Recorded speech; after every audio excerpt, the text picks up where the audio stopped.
बिस्मिल्लाहिर्रहमानिर्रहीम अस्सलामुअलैकुम रहमतुल्लाहि वबरकातुहू। उम्मीद है आप सब लोग खैरियत से होंगे। 11th क्लास फिज़िक्स की न्यू बुक हमने स्टार्ट की हुई है। चैप्टर नंबर 1 की थ्योरी हम कंप्लीट कर चुके हैं। आज हम चैप्टर नंबर 1 की एक्सरसाइज के एमसीक्यूज़ करेंगे। एमसीक्यूज़ बहुत ही इम्पोर्टेंट पार्ट है किसी भी पेपर का। फिज़िक्स में आपको 17 मार्क्स के एमसीक्यूज़ आएंगे, इसलिए इनकी तैयारी अच्छी तरह करें। एमसीक्यूज़ नंबर 1.1 है, the purpose of study and discoveries in physics is. कहते हैं फिज़िक्स की जो डिस्कवरीज हैं और इसकी जो स्टडी है, इसका पर्पज़ क्या है, इसका मकसद क्या है। ऑप्शन ए है the popping of interstellar spaces, खला की स्टडी करना, छानबीन करना। ऑप्शन बी है द बेटरमेंट ऑफ मैनकाइंड, इंसानियत की भलाई करना या इंसानियत को बेहतरी की तरफ लेके जाना। तो ऑप्शन बी इसका करेक्ट ऑप्शन है। ऑप्शन सी है the development of destructive technology in warfare, जंग के लिए तबाहकुन हथियार तैयार करना। ऑप्शन डी है the development in aesthetics for the world, दुनिया को खूबसूरत बनाना। चारों ऑप्शन का यूज़ फिजिक्स में है, लेकिन इसका जो बेहतर ऑप्शन है वो ऑप्शन बी है, the betterment of mankind. MCQs number 1.2 है, the length of a steel pipe is in between 0.7 metre to 0.8 metre. कहता है हमारे पास स्टील का एक पाइप है और उसकी जो लेंथ है वो 0.7 मीटर और 0.8 मीटर के दरमियान में है। आइडेंटिफाई फ्रॉम द फॉलोइंग, आपने ये आइडेंटिफाई करना है द अप्रोप्रिएट इंस्ट्रूमेंट, इनमें से जो इंस्ट्रूमेंट है वो बेहतर कौन सा होगा, टू बी यूज, जिसका हम इस्तेमाल करें for an accuracy of 0.001 metre, और जो एक्यूरेसी है वो हमें 0.001 मीटर की चाहिए। अब चार इंस्ट्रूमेंट उसने दिए हुए हैं, इनमें से जो ऑप्शन बी वाला इंस्ट्रूमेंट है मीटर रूल, वो इसका करेक्ट ऑप्शन है। उसकी वजह ये है कि मीटर रूल का जो हमारे पास लीस्ट काउंट है वो 1 मिलीमीटर होता है, और अगर इसको हम मीटर में कन्वर्ट करें तो 1000 पे डिवाइड करेंगे तो इसका आंसर आ जाएगा 0.001 मीटर। तो सिर्फ मीटर रूल ही है जो हमें 0.001 की एक्यूरेसी दे सकता है। इसके अलावा अगर हम स्क्रू गेज की बात करें तो इसका लीस्ट काउंट कम होता है, 10 मीटर्स, मीनिंग टेप भी नहीं ऑप्शन इसका बनता, और वर्नियर कैलिपर भी इसका ऑप्शन नहीं बनता। तो ऑप्शन बी ही इसका करेक्ट ऑप्शन आएगा। एमसीक्यू नंबर 1.3 है, the diameter of a steel ball is measured using a vernier calliper and its reading is showing the figure, what is the diameter of the steel ball. कहते हैं हमने एक vernier caliper लिया है और उसके अंदर एक स्टील का बॉल रखा हुआ है, उसका जो डायमीटर है उसकी हमने पैमाइश करनी है। तो फिगर आपको दिखाई गई है, आपने फिगर से देख के कैलकुलेशन करनी है और ये बताना है इसका डायमीटर कितना आएगा। इस पिक्चर को थोड़ा सा अगर हम जूम कर लें तो ये कुछ इस तरह की है। ये हमारे पास जो ना ये मेन स्केल है, ये हमारे पास मेन स्केल है, और ये वाले जो ना इसको हम कहते हैं वर्नियर स्केल। अब पहले आप लेंगे मेन स्केल की रीडिंग। मेन स्केल की जो रीडिंग है, मेन स्केल रीडिंग वो नोट आपने करनी है। ये जो वर्नियर स्केल है इससे पहले जो नंबर्स हैं वो आप काउंट कर लें। ये 0 है, फिर ये आगे 1 है, 1 के आगे ये पॉइंट 1.1, फिर आगे ये वाली लाइन 1.2, आगे फिर ये वाली लाइन, तो ये 1.3 बन गया। तो ये वाली जो लाइन है ये वर्नियर स्केल के अंदर आ रही है, तो आपने यहाँ तक नंबर जो है काउंट कर लेने हैं। तो ये बनना है 1.3। तो मेन स्केल रीडिंग हमारे पास आ गई 1.3। बाद वर्नियर स्केल रीडिंग आप देख लें। वर्नियर स्केल रीडिंग जो है ना उसके लिए आपने है कि जो हमारे पास वर्नियर स्केल है इसकी कौन सी लाइन मेन स्केल बिल्कुल सामने आ रही है। तो इसकी ये वाली जो लाइन है ना, ये मेन स्केल की ये जो लाइन है इसके बिल्कुल सामने आ रही है, बाकी थोड़ी आगे पीछे हैं। तो ये काउंट कर लें ये किस नंबर पे आ रही है। तो ये 1 2 3 4 5 6 7 8 9, तो ये 9 वाली लाइन है, इसलिए वर्नियर स्केल रीडिंग हमारे पास आएगी 9। मेन स्केल रीडिंग हमारे पास आ गई 1.3 और वर्नियर स्केल रीडिंग हमारे पास आ गई 9। अब हमने फाइनल आंसर निकालना है कि जो डायामीटर है इसकी जो पैमाइश है वो कितनी आएगी। तो फाइनल आंसर के लिए याद रखिएगा कि आपने मेन स्केल रीडिंग लिख लेनी है, वो है 1.3, उसके बाद प्लस ब्रैकेट में आपने लिखनी है vernier scale reading. Vernier scale reading हमारे पास है 9, वैसे आ जाएगी। और उसके बाद जो ना हमने लिखना है इसका लीस्ट काउंट। अब जो वर्नियर कैलिपर है इसका लीस्ट काउंट होता है 0.01 सेंटीमीटर। तो इसको आप 9 को मल्टीप्लाई कर लें 0.01 सेंटीमीटर के साथ, तो इनको मल्टीप्लाई करके 1.3 में आप ऐड करें, इसका आंसर आएगा 1.39 सेंटीमीटर। तो ये इसका आंसर होगा। तो इसका आंसर होगा ऑप्शन बी वाला 1.39 सेंटीमीटर। एमसीक्यूज नंबर 1.4 है, the figure shows the reading on a micrometer screw gauge. अब स्क्रू गेज उसने दिया हुआ है और कहता है इसके ऊपर रीडिंग शो हो रही है, वो आप देखें ज़रा। Diameter of a thin rod, और यहाँ पे कुछ थिन रॉड है उसका डायामीटर आपने बताना है। One complete turn off the thimble is 0.50 millimetre. अब ये जो वन कंप्लीट थिम्बल का टर्न है इसको हम कहते हैं पिच। तो पिच उसने जो हमें दी हुई है वो है 0.50 मिलीमीटर। उसके बाद एंड देयर आर 50 लाइंस, और नंबर ऑफ लाइन जो है ना इसके ऊपर वो 50 है, वो भी लिख ले यहाँ पे। The diameter of the rod is, diameter आपने फाइंड करना है, लेकिन डायमीटर फाइंड करने से पहले हम इसका लीस्ट काउंट निकाल लेंगे। इसका लीस्ट काउंट कितना आएगा? तो लीस्ट काउंट का फार्मूला मेट्रिक में आपने पढ़ा हुआ है, pitch over number of lines होता है। पिच यहाँ पे 0.50 है और नंबर ऑफ लाइंस यहाँ पे 50 है, इनको डिवाइड करें तो इसका जो आंसर है वो आ जाएगा 0.01 मिलीमीटर। 0.01 मिलीमीटर। क्योंकि जो ऊपर पिच है ये मिलीमीटर में, तो इसलिए इसका लीस्ट काउंट भी मिलीमीटर में आएगा। अब इसको भी हमने जूम किया हुआ है, तो ये वाला हमारे पास मेन स्केल है और ये वाला हमारे पास सर्कुलर स्केल है। अब मेन स्केल की रीडिंग पहले चेक कर लें कितनी है। तो ये 0 है, 0 के बाद ये 1 है, फिर ये 2 है, ये वाला 3 है, और ये जो नीचे वाली लाइन है ना ये 0.5 को रिप्रेजेंट करेगी। यानी कि 0 के बाद 0.5, फिर 1, फिर 1.5, फिर 2, फिर 2.5, फिर 3 और फिर 3.5। तो ये जो लाइंस आ रही हैं ये सर्कुलर स्केल से पहले जो लाइन आ रही है सेम टू सेम, जैसे ऊपर हमने वर्नियर कैलिपर में रीडिंग ली हुई है कि मेन स्केल की जो लाइंस वर्नियर स्केल से पहले थी उनको हमने काउंट किया है। ऐसे इधर भी हम मेन स्केल की जो लाइंस सर्कुलर स्केल से पहले आ रही हैं वो कितनी आ रही हैं, 1, 2, 3 और आगे ये 0.5, तो 3.5 आ रही है। तो इसलिए मेन स्केल रीडिंग हमारे पास आएगी 3.5। उसके बाद सर्कुलर स्केल आपने रीडिंग लेनी है, तो ये 15 है, 15 के बाद एक ये लाइन है और एक ये लाइन है 17 वाली। तो ये 17 वाली जो लाइन है ये मेन स्केल की लाइन के बिल्कुल सामने आ रही है, तो सर्कुलर स्केल की जो रीडिंग है हमारे पास वो आ जाएगी फिर 17।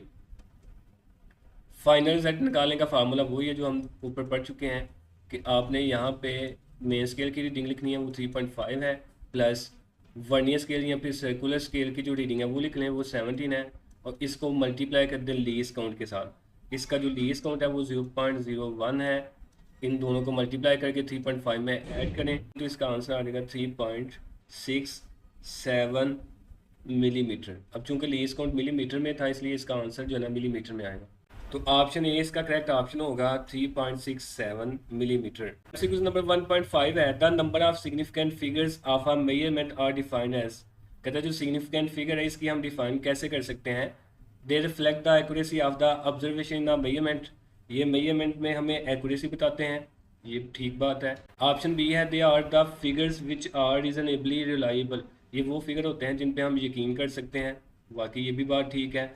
ऑप्शन सी है, they are the accurately known digits and the first doubtful digit of a measurement. और ये तो हमने इसकी डिफाइन की थी, ये भी बात ठीक है। तो ये तीनों बातें ठीक है, तो ऑप्शन डी इसका करेक्ट ऑप्शन आएगा, ऑल ऑफ द अबव, यानी कि ये सारे के सारे ऑप्शन करेक्ट हैं। MCQ नंबर 1.6 है, the number of significant figures in the measured mass 2500.0 kg is. इसमें आपने सिग्निफिकेंट फिगर्स बतानी है कितने हैं। तो 2 तो सिग्निफिकेंट है, 5 भी सिग्निफिकेंट है, और पॉइंट के बाद वाला 0 भी सिग्निफिकेंट है, और ये 2 0 जो ना ये सिग्निफिकेंट फिगर्स के दरम्यान में आ रहे हैं, तो ये भी सिग्निफिकेंट होंगे। फिर यहाँ पे 5 सिग्निफिकेंट फिगर्स बनेंगे, तो ऑप्शन डी इसका करेक्ट ऑप्शन होगा। MCQ नंबर 1.7 है, the sum 12 kg plus 2.02 kg plus 5.1 kg according to appropriate precision is. इन मैसेज को आपने ऐड करना है और इसका आंसर जो ना अप्रोप्रिएट पर्सियन तक लिखना है। अब जब आप इनको ऐड करेंगे तो इसका आंसर आएगा 19.12 kg, लेकिन आपने इसका आंसर लिखना है अप्रोप्रिएट पर्सियन तक। ये हमने रूल पढ़ा हुआ है, अगर 2 या 3 नंबर आपस में ऐड हों या फिर सब्ट्रैक्ट हों तो फाइनल आंसर में आपने डेसिमल के बाद यानी कि इशारे के बाद उतने ही हिस्से लिखने हैं। ऊपर जो वैल्यूज़ गिवन है उनमें सबसे कम इशारे के बाद जिसमें हिस्से आ रहे हैं। अब इसमें इशारे के बाद 1 हिस्सा आ रहा है, इसमें इशारे के बाद 2 हिस्से आ रहे हैं, इसमें इशारे के बाद कोई हिस्सा नहीं आ रहा, तो सबसे कम हिस्से आ रहे हैं इसमें, यानी कि इशारे के बाद कोई हिस्सा नहीं आ रहा। तो आंसर में भी आपने इशारे के बाद कोई हिस्सा नहीं लिखना, तो इन दोनों का हम राउंड ऑफ कर लेंगे, तो ये दोनों 5 से लेस हैं, इसलिए इसका आंसर आएगा 19। तो फाइनल आंसर है हमारा 19 kg, तो ऑप्शन ए इसका करेक्ट ऑप्शन होगा। MCQ नंबर 1.8 है, the answer to appropriate precision for the subtraction. यहाँ पे भी सेम वही है कि आपने इनको सब्ट्रैक्ट करना है और इसका आंसर लिखना है। देखिए यहाँ पे अगर आप इसको सॉल्व करते हैं तो टाइम आपका वेस्ट होगा। यहाँ पे ट्रिक यही है कि आप यहाँ पे देख लें कि सबसे कम इशारे के बाद हिस्से कितने आ रहे हैं। तो इसमें सबसे कम आ रहे हैं 1 2 3, इसमें ज़्यादा आ रहे हैं तो आंसर में भी वही आंसर हमारे पास करेक्ट होगा जिसमें इशारे के बाद 3 हिस्से आएंगे। ये वाला तो हो ही नहीं सकता क्योंकि इसमें इशारे के बाद 2 हिस्से आ रहे हैं, तो ये आंसर हमारा करेक्ट है। ये भी नहीं हो सकता, ये भी नहीं हो सकता। तो आप इसको सब्ट्रैक्ट ना करें, डायरेक्ट आप आंसर ऐसे भी बता सकते हैं। जैसे ऊपर वैल्यूज लिखी हुई है, इसमें भी इशारे के बाद कोई हिस्सा नहीं आ रहा 12 में, तो आप वो आंसर तलाश कर लें जिसमें इशारे के बाद कोई हिस्सा नहीं आ रहा। तो ऑप्शन ए हमारा बनता है यहाँ पे डायरेक्ट। MCQ नंबर 1.9 है the answer of the product. अब इनको आपने मल्टीप्लाई करना है to the appropriate number of significant figure. Appropriate significant figures आपने लिखने हैं। प्रोडक्ट और डिवीजन के लिए हमने ये रूल देखना है कि सबसे कम सिग्निफिकेंट फिगर्स ऊपर जो वैल्यूज हैं इसमें कितने आ रहे हैं। तो इसमें सिग्निफिकेंट फिगर आ रहे हैं 1 2 3 4 5 और इसमें सिग्निफिकेंट फिगर आ रहे हैं 2। तो फाइनल आंसर में आपने उतने ही सिग्निफिकेंट फिगर रखने हैं जितने ऊपर जो वैल्यूज गिवन है उनमें सबसे कम सिग्निफिकेंट फिगर है। तो सबसे कम सिग्निफिकेंट फिगर्स इस वैल्यू में आ रहे हैं 1.6 में, यानी कि 2 सिग्निफिकेंट फिगर है। तो आंसर में भी हमारे पास सिर्फ 2 ही सिग्निफिकेंट फिगर्स होंगे। तो यहाँ पे भी मल्टीप्लाई करने की ज़रूरत नहीं। अगर आपका कॉन्सेप्ट क्लियर है तो आप डायरेक्ट इसको टिक कर दें, क्योंकि सिर्फ यही हमारे पास ऑप्शन है जिसमें 2 सिग्निफिकेंट फिगर्स आ रहे हैं। MCQ नंबर 1.10 है the answer to the mathematical division. अब डिवाइड करना है आपने इनको, यहाँ पर डिवीजन है, सेम वही तरीकाकार है। In appropriate number of significant figures, appropriate significant figures आपने लिखने हैं। तो सबसे कम सिग्निफिकेंट फिगर इन दोनों वैल्यूज़ में इसमें आ रहे हैं, वो कितने हैं जी 2। इसमें कितने आ रहे हैं 3। तो आंसर में सिर्फ 2 सिग्निफिकेंट फिगर्स आएंगे। तो यहाँ पर सिर्फ ये वाला ऑप्शन बचता है जिसमें 2 सिग्निफिकेंट फिगर्स आ रहे हैं। तो ऑप्शन ए इसका करेक्ट ऑप्शन होगा। MCQ नंबर 1.11 है the answer to the following mathematical operation 24.4 metre into 100 metre division 5.0 metre to the appropriate number of significant figures is. अब यहाँ पे 3 वैल्यूज़ हैं, वो आपस में मल्टीप्लाई और डिवाइड हो रही हैं। तो आपने इसका आंसर अप्रोप्रिएट सिग्निफिकेंट फिगर्स में लिखना है। तो यहाँ पे भी वही रूल लगना है कि आपने देखना है इन तीनों वैल्यूज़ में से सबसे कम सिग्निफिकेंट फिगर्स किस में है। इसमें 3 सिग्निफिकेंट फिगर है, इसमें 3 है, इसमें 2 है। 5 भी सिग्निफिकेंट है और 0 चूँकि डेसिमल के बाद आ रहा है ये भी सिग्निफिकेंट है। तो यहाँ पे 2 सिग्निफिकेंट फिगर्स हैं, इसलिए आंसर में भी 2 सिग्निफिकेंट फिगर्स ही आएंगे। तो आप इसको मल्टीप्लाई डिवाइड किए बगैर डायरेक्ट ये वाला ऑप्शन चूज़ कर सकते हैं, क्योंकि सिर्फ यही ऑप्शन है जिसमें 2 सिग्निफिकेंट फिगर्स हैं।